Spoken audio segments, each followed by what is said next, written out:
इस वीडियो में हम पढ़ेंगे असाइनमेंट ऑपरेटर और इक्वल टू ऑपरेटर में क्या डिफरेंस है इसको प्रैक्टिकली पहले जान लेते हैं ताकि आसानी से आपको समझ आ सके। इसके लिए मैं आईडी को ओपन कर देता हूँ, यहाँ से एक फ़ाइल क्रिएट करता हूँ।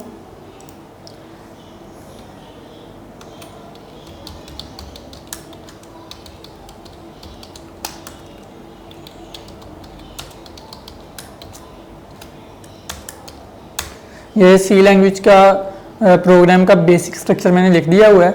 यहाँ पर लेट से मैं एक वेरिएबल लेता हूँ,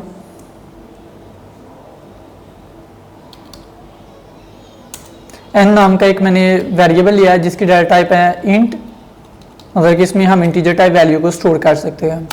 अब असाइनमेंट ऑपरेटर का काम क्या होता है, ये जो इक्वल साइन है इसको हम कहते हैं असाइनमेंट ऑपरेटर। इसका काम क्या है कि यहाँ पर हम कोई भी राइट साइड पर वैल्यू लिखेंगे। लेट से मैं यहाँ पर लिखता हूँ 97 और ये 97 जो वैल्यू है ये किस में असाइन कर दी जाएगी, एन नाम के वेरिएबल के अंदर, राइट। यहाँ पर मैं या इफ़ कंडीशन यूज़ करता हूँ। इससे पहले वीडियो में मैंने रिलेशन ऑपरेटर्स में इफ़ कंडीशन के बारे में बताया था, वो वीडियो लाजमी देख लें ताकि आपको ज़्यादा क्लियर हो जाए। इस वीडियो में ये रिलेशन ऑपरेटर के बारे में भी, इक्वल टू जो ऑपरेटर है ये रिलेशन ऑपरेटर होता है, ये इक्वल टू। अब इस साइड पर मैं लिखता हूँ एन, वेरिएबल का नाम लिखता हूँ जो ऊपर मैंने रखा हुआ है, और यहाँ पर मैं चेक कर 97। यहाँ पर मैं प्रिंट एफ में कर देता हूँ, प्रिंट एफ यू हैव, यहाँ पर लिख देते हैं value of N is equal, यहाँ पर %d से वैल्यू को शो करवा देते हैं एन की। देखें जी यहाँ पर अब होगा क्या, इसको पहले सेव कर लेते हैं।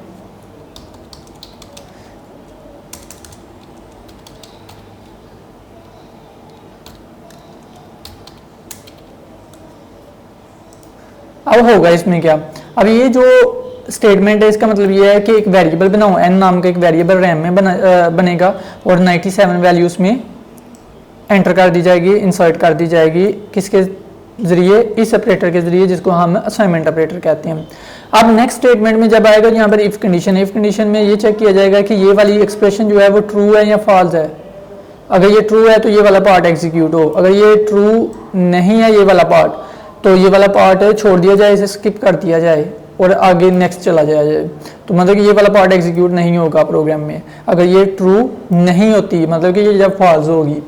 अब चेक करते हैं जी एन के अंदर क्या है 97, मतलब कि 97 बराबर है 97 के, तो ये कंडीशन क्या होगी, ट्रू होगी और आउटपुट में क्या आएगा, वैल्यू ऑफ एन बराबर, और यहाँ पर किसकी वैल्यू शो हो जाएगी, इस वेरिएबल एन की, यहाँ पर जो कि है 97। चेक करते हैं जी आउटपुट के अंदर, ये देखें जी आउटपुट में अब आ रहा है value of N is equal to 97, क्योंकि इस ऑपरेटर ने ये जो है सिंगल इक्वल वाला जो साइन है इसको हम असाइनमेंट ऑपरेटर कहते हैं, जिसने 97 की वैल्यू को एन में लगाया, और ये जो डबल साइन वाला डबल इक्वल वाला जो साइन है इसको हम रिलेशनल ऑपरेटर कहते हैं, जिसका नाम है जी इक्वल टू ऑपरेटर, जो क्या करता है जी लेफ्ट पैरेंट की वैल्यू को राइट पैरेंट की वैल्यू से कंपेयर करता है कि क्या दोनों वैल्यूज इक्वल हैं, वाकई में इक्वल है तो यहाँ पर ट्रू आ जाएगा। ट्रू होगा तो ये वाला पार्ट एग्जीक्यूट होगा। इफ़ का काम ही यही है कि अगर ये वाला पार्ट ट्रू है तो ये वाला पार्ट एग्जीक्यूट किया जाए, अदरवाइज इसे छोड़ दिया जाए।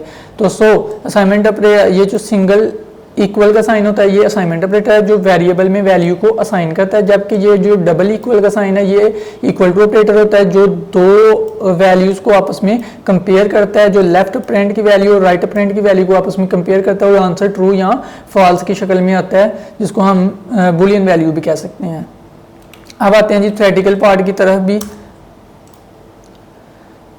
द असाइनमेंट ऑपरेटर, ये जो सिंगल इक्वल साइन आप देख रहे हैं, in C language is use to assign the result और वैल्यू टू द वेरिएबल, कि किसी वेरिएबल में वैल्यू को असाइन करने के लिए या किसी रिजल्ट को स्टोर करने के लिए हम असाइनमेंट ऑपरेटर का यूज़ करते हैं।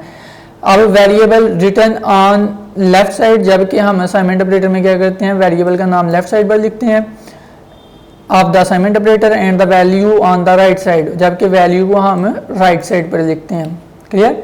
फिर आगे आ जाए जी रिलेशनल ऑपरेटर है जो जिसका नाम है जी इक्वल टू ऑपरेटर। ये एक रिलेशनल ऑपरेटर है जिसका नाम है equal to operator. The equal to operator is a relational operator that compares two values. Equal to operator जो है ये एक रिलेशन ऑपरेटर है जो दो वैल्यूज को आपस में कंपेयर करता है to determine if the values are equal और नॉट, और इस चीज़ को मालूम किया जाता है कि वो दोनों वैल्यूज बराबर हैं या नहीं है, उसके लिए यूज़ किया जाता है। आई होप कि आपको क्लियर होगा। अगर कोई क्वेश्चन हो इस हवाले से कि असाइनमेंट ऑपरेटर और इक्वल टू ऑपरेटर में क्या डिफरेंस है तो आप कमेंट बॉक्स के जरिए पूछ सकते हैं। इल्म के जिस यूट्यूब चैनल को सब्सक्राइब कर लें और इस वीडियो को लाइक करें और अपने दोस्तों के साथ शेयर करें। Thank you so much for watching this video. Take care. अल्लाह हाफिज़।